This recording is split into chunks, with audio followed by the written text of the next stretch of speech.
talented Solomon Borrega, the Olympic champion, got a silver in this event back in 19. He's got speed to burn.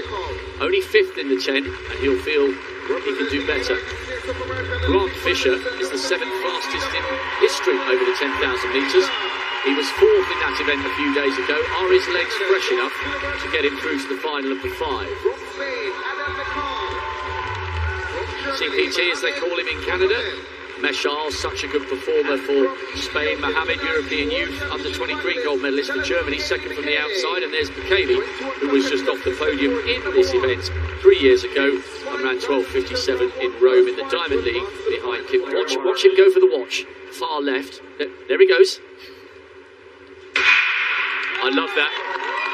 Distance runners will be nodding their heads in approval on the sofas or in bed if they're watching in the middle of the about the two men who are right at the back. That's Meshal, the very tactically astute Spaniard who's leading at the moment and was 5th in Tokyo. To the front and see what's going on. He's hanging now in 4th position.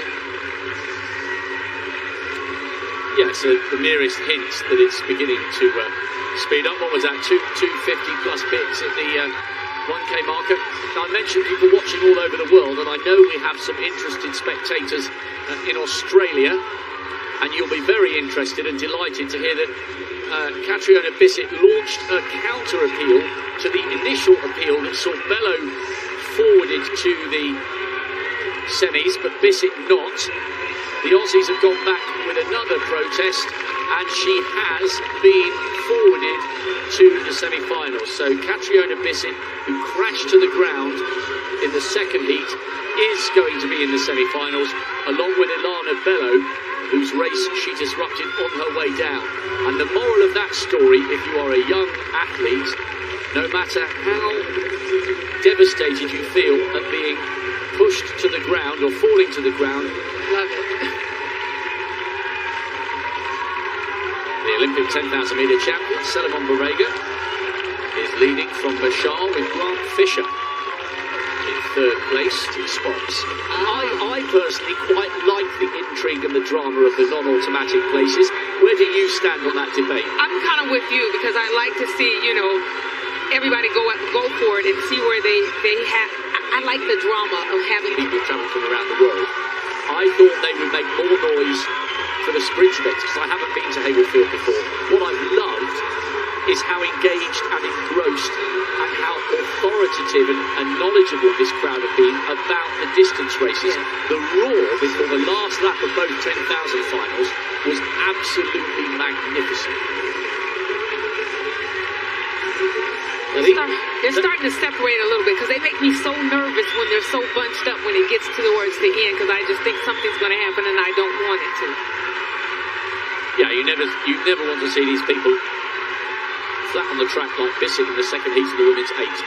Right then, little by little they're beginning to lose 1 or 2. We've got a little group of 3 off the back now as they jostle for position, all behind Grant Fisher. Top 5, remember.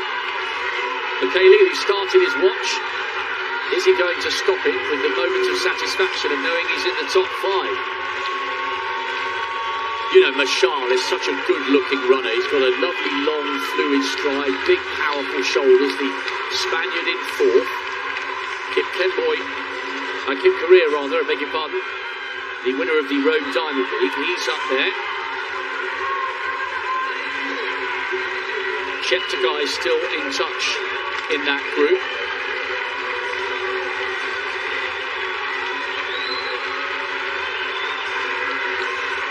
Also in there is Nur, it's Somalian, who now represents the United States. Good running as well by CPT of Canada. There was a little glimpse there of how excited the crowd get with these 5,000s. They'll come round the next time and hear the bell. Borrega now coming up on the outside. He's not the tallest figure. Chalimo's drifted off the back. That isn't Cheptegei. Cheptegei's just there in the centre of your picture now. Good work by the camera crew there, just clarifying that the Olympic champion over 5,000 metres is there. And Cheptegei just running in 4th or 5th, just had to give a little nod there to Kip Correa to say, listen, let's not trip each other up. Borrega and Bekele. Fisher's on the curb. Cheptegei on the outside where he should be. Good running as well by Kai Robinson of Australia to stay with this group. And having said Michal is such a good-looking runner, he's looking laboured now. They take the bell in this first heat of the 5,000 metres. And Chalimo, the other Ugandan, has managed to reattach himself to this group as Robinson of Australia comes wide on the outside. Really aggressive piece of acceleration by him. Remember, only the first 5 guaranteed a spot in the final. Noor trying to come through on the inside. So 2 Americans on the inside, 2 Ugandans on the outside, and 2 Ethiopians leading. Kai Robinson just having a little look over his shoulder. He's on the right of picture, the Australian. He's having a good run. Can he find something else? Kip Korea, the Kenyan, the fastest man in the world this year, is a little bit boxed here. Cheptegei with Chalimo coming wide. Fisher still holding that inside line. Robinson's losing a little bit of ground but needs to keep going. Oh, look at this. Big burn up for the line. Chalimo and Cheptegei. Barega is okay, but Cayley will miss out. Good running by Grant Fisher.